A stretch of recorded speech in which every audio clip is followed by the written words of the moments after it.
I started in a subway station, clutching my battered leather satchel, my shoes scuffed from endless rides and hard knocks, dreaming of a day when I could sit high above the city in a glass tower, looking down at the chaos with a calm that only power can bring.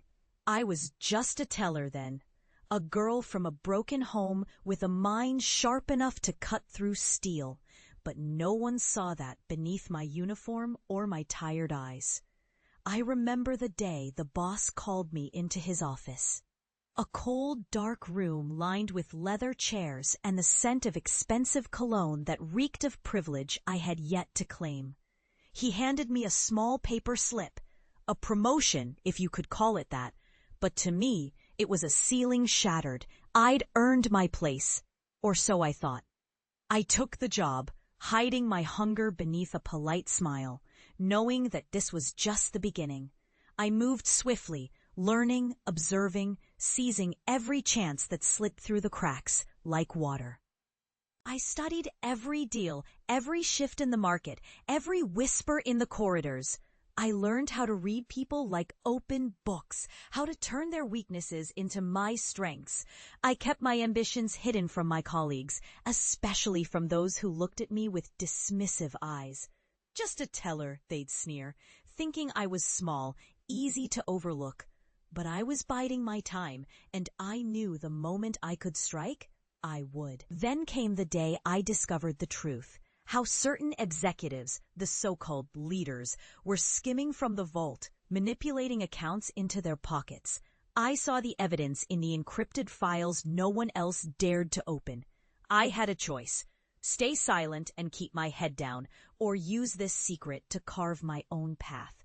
I chose the latter.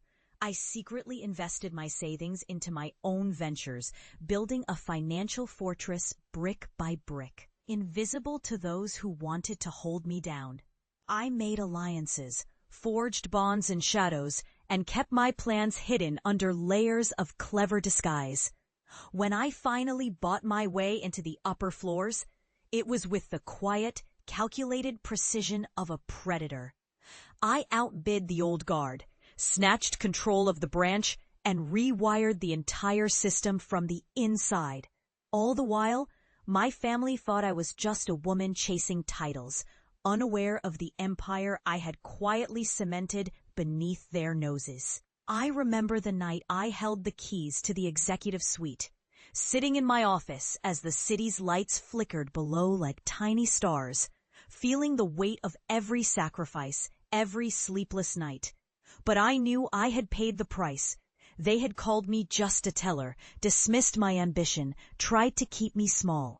Well, I proved them wrong, and I did it not just for myself, but for the girl who once believed her worth was tied to her humble beginnings. For the girl who was told to stay silent, stay small, stay in her place. If you love Helena's journey, like and subscribe to join her next chapter. Because this isn't just a story about rising, it's about reclaiming power, rewriting your destiny, and showing the world that no matter where you start, the only limits that matter are the ones you choose to break.